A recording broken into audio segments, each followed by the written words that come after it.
BSC गोरोबथानि सिगाङावबो नो बड'लेण्ड नो रेस्टमोन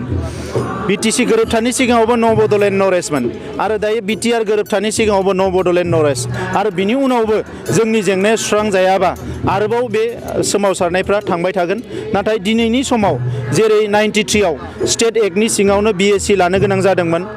2003 आव 6 शिड्यूल BTC लानो गोनां जादोंमोन आरो दिनै बे BTR खौ जे गोरोबथा खालामनांबाय बेवहाय जोंनि सुथुर हान्जा जोंनि सेंग्राफ्रा दिनै जेलाव थानांनाय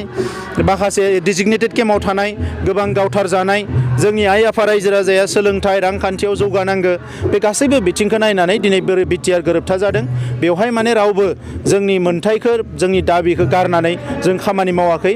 जों नुनो मोन्दों दाख्लैबावै जोंनि सानसुमा खुंगुर बसुमतारी बिथाङा मानगोनां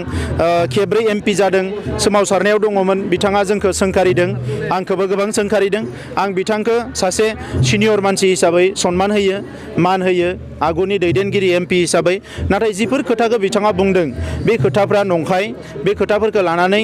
रायजो राजाफ्रा मोजाङैनो बुजिखायो मानोना बिथाङा BTR गोरोबथाखौ जेबो जायाखै होननानै बुंनो हानायनि खुनु मोन्थाइ गैया जाय गोरोबथाखौ बिथाङा खालामदोंमोन बेवहाय जेबो इउनिभारसिटि गैयामोन बेवहाय जेबो कलेज गैयामोन बेवहाय बेबायदि जेबो मोन्थाइनि खोथायानो गैयामोन बे खालि मोनसे गावनि आइडेन्टिटि कालचारखौ स्टेटनि सिङावनो प्रटेक्ट खालामनायनि खोथा दङमोन नाथाय नैबे एकर्डआव अल इन्डियानि बर'नि आइडेन्टिटि कालचारखौ रिसार्च खालामनो हानाय स्टाडि खालामनो हानाय प्रटेक्ट खालामनो हानायनि क्लज दङ बेवहाय दा नंखायनो दिनै जायफ्रा उल्थां फाल्थां बुंदों बिथांमोना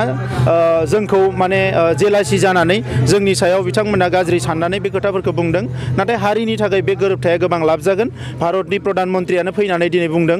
बे बेसेबा मोजां मोनसे गोरोबथा हम मिनिस्टारा बुंदों बे जेलाव थानांनाय माखासे खैदिफ्रा रेहाय मोननायनि चान्स दं नामा नै जेलाव थाग्राफ्रा दिनै बिथांमोना जोंनि रिभलिउसनारि जोंनि जोहोलावफोर दा बेवहाय लिरनाय दङ गोदो BTC एकर्डआवबो लिरनाय दङमोन जे जिखिनि नन हाइनियास क्राइम फिसा फिसौ केस बेफोरो जोबजोबगोन नाथाय गिदिर गिदिर केसफ्रा केस लायै केस बिनि सायाव बिजिरगोन आरो लासै लासैनो बेफोरखौ सुस्रांनायनि लामाखौ लागोन